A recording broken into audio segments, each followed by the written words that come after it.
নষ্ট হয়ে গেছে, দেশ নষ্ট হয়ে গেছে। অশিক্ষিত পোলাপানদের হাতে দেশটা দিয়ে দেশটা শেষ করে দিছে। আমি মনে করি এর চেয়ে বেটার ছিল আওয়ামী লীগের আমলে, সবাই বেটার ছিলাম, অনেক ভালো ছিলাম, অনেক ভালো ছিলাম। ওরা, আমার নাম নার্গিস ইসলাম, ওদেরকে জন্ম দিচ্ছে যারা, তারা হয়েছে নষ্ট, আসল নষ্ট।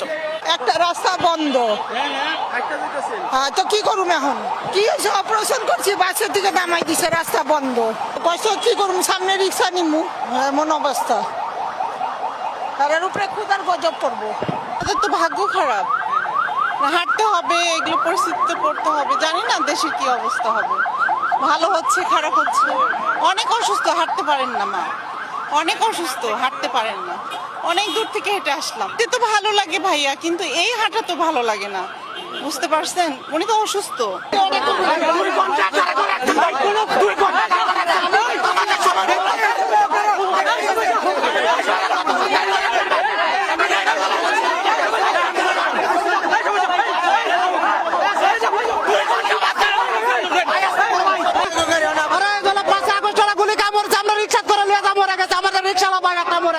আমরা তো আন্দোলন করি নাই, তাহলে তারা কেন আন্দোলন করবে? কি কারণে করবে আন্দোলন বলেন?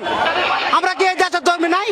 হ্যাঁ, এখান থেকে মনে করেন বড়টার থেকে পর্যন্ত বিকাল 4টা বাজে, এখনো পর্যন্ত এখানে দাঁড়ান। আমরা এখনো ভাত পানি খাইতে পারি না, সকালে এক কাপ চা একটা বিস্কুট খাই বাইরে হচ্ছে ঘরের থেকে। তা আমার ঘরের বাজার কে দেবো? তারা দেবো বলেন? হ্যাঁ, এই কথা বারে বারে ওরা অনুরোধ করেছে, ওরা কেউ আমাদের অনুরোধ রাখে নাই। ওরা ছাড়বে না বেলিগেট।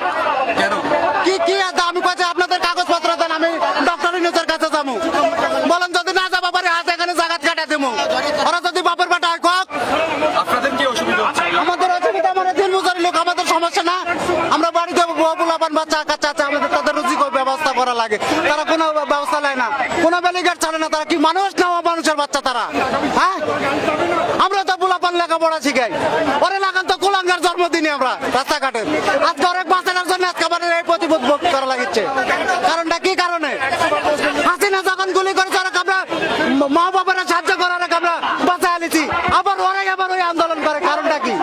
হ্যাঁ, ওরা মানুষ না পশু? ওরা মানুষ না পশু? ওরা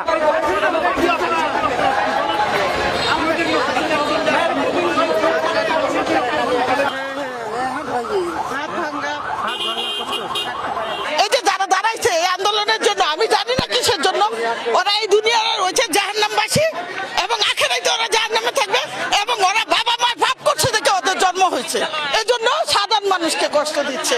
আমি যাবো এলিফ্যান্ট রোডে, কিন্তু সেটা কথা না। আমরা অনেক, গতকালকে আমি না হইলেও 40 কেজি বুঝা নিয়ে আমাকে সেই লেবার থেকে হেঁটে আসতে হয়েছে। এইভাবে কষ্ট দেয়। তোমরা বাবা একটা জায়গায় দাঁড়াও, শাহবাগে দাঁড়াও, নয়তো রাস্তার দুই পাশে দাঁড়াও, দুই পাশে দাঁড়াও, মাঝখানে তো মানুষকে যেতে দাও। ওরা আসলে ওদের পাপের ফসল, এগুলো পাপের ফসল। আমরা জীবনে পাপ করছি ওদেরকে জন্ম দিয়ে, সেই ভোগ করতেছি এখন। কতটুকু কষ্ট হচ্ছে আমাদের? অনেক কষ্ট হচ্ছে, অনেক কষ্ট হচ্ছে, যে বলার বাহুল্য। আমার থেকে অনেক বয়স্ক মহিলারা বুঝা নিয়ে অনেক কষ্ট করতেছে আর গালি দিচ্ছে। আমি বলবো ওদেরকে যেন এই দুনিয়ার জাহান্নামটা বুক করাই নেই আল্লাহ পাক। একদম নষ্ট হয়ে গেছে, দেশ নষ্ট হয়ে গেছে। অশিক্ষিত পোলাপানদের হাতে দেশটা দিয়ে দেশটা শেষ করে দিছে। আমি মনে করি এর চেয়ে বেটার ছিল আওয়ামী লীগের আমলে, সবাই বেটার ছিলাম, অনেক ভালো ছিলাম, অনেক ভালো ছিলাম। ওরা, আমার নাম নার্গিস ইসলাম, ওদেরকে জন্ম দিচ্ছে যারা, তারা হয়েছে নষ্ট, আসল নষ্ট।